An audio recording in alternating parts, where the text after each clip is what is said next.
story and just give you some ideas of what these kids need help with, because I was there 3 years ago, and in some ways I'm still there now, so yeah. When you look around your hospital room and you see nothing except the razor-sharp edge of a paper towel dispenser and the lengthy enough cords of the medical equipment that you could strangle yourself with. When a 10-year-old in the room next to you in the hospital has an NG tube up her nose because she willfully denied herself nourishment. When you define yourself by the words empty and lost, this is what it means to live with mental illness. And this is why better mental health treatment and prevention is necessary. When you don't feel worthy of treatment until your mental illness leads to physical risk that places you in a medical ward. When a friend finishes a difficult test and proclaims, "Kill me now," in total ignorance of your constant desire to kill yourself. When you see yourself as weak and lazy. This is what it means to live with stigma. And this is why we need better mental health literacy and awareness. And this is why I now advocate for mental health. My journey with mental health began in grade 8 when I was diagnosed with depression and anxiety. That was the beginning of my trials with medication and counseling and, unfortunately, self-harm. Luckily, at that point, any damage I did was minimal, but it was a catalyst to what was about to come. By the next summer, I found myself without a psychologist. I wanted to believe I could fight this on my own, but with the start of 9th grade came my first trip to the emergency room. The situation in that case was minor, but the fact was I needed help. I wasn't getting it at the time, but luckily through emergency I ended up with a treatment team. As much as I wish that those consequent weekly appointments were enough to keep me healthy, they weren't. The fall of 9th grade saw me becoming incredibly empty and highly suicidal.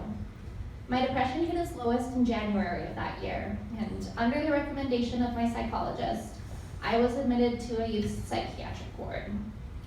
Despite the negative connotation that's normally attached to the psych ward, that place actually gave me my first ounce of hope. I finally found coping techniques that actually worked for me. But despite my progress, I was eventually transferred to a medical unit because I had starved myself in an attempt to gain control over my life and my body. It was only then that I was diagnosed with anorexia nervosa. By the time I was medically stable and able to be discharged, my recovery had only just begun. I spent the following 12 weeks in an intensive eating disorder day program, but I soon faced relapse. Despite group therapy, appointments, multifamily sessions, it was a downward spiral that ended with another hospital admission. That admission, however, became the start of an endless upward spiral. It was during that 3-month admission that I relearned who Julia was. Through peer support, educational groups, irreplaceable experiences, and the ability to express myself through words and art rather than through destruction of my body. Through that, I returned home with a sense of self that has honestly kept me alive since. My days are no longer all about the struggles of mental health. Yes, they're still filled with appointments, but now the world of mental health for me is something that I relate to strength. Because through my personal experiences with mental illness, I've been able to identify a critical area of need. And so today I choose to focus on advocacy to increase awareness, decrease stigma, and improve everyone's wellness. The end of 9th grade was when I first became public with my story, sharing my experiences and messages in hopes of providing inspiration and enlightenment. That year forward, I found increasingly impactful ways to use my honesty and my openness to affect the mental health culture around me. By grade 10, I had begun blogging and I was leading the mental health committee at my school. And the years since have seen growth in my advocacy. This year, for example, I gained the additional platform of the Children's Hospital Youth Council, and that's what's brought me here today. Additionally, I've spoken at multiple events, and I've appeared in media, including being an inspiring Albertan for CTV.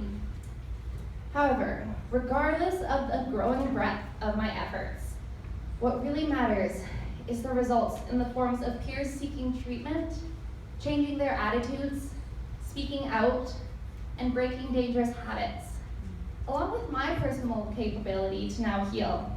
That is what keeps me advocating for an improved culture around mental health. With each message I receive from peers and strangers saying how they can relate, are inspired, or hope to open up too, I remember why I can never stop making this world a better place in the world of mental health.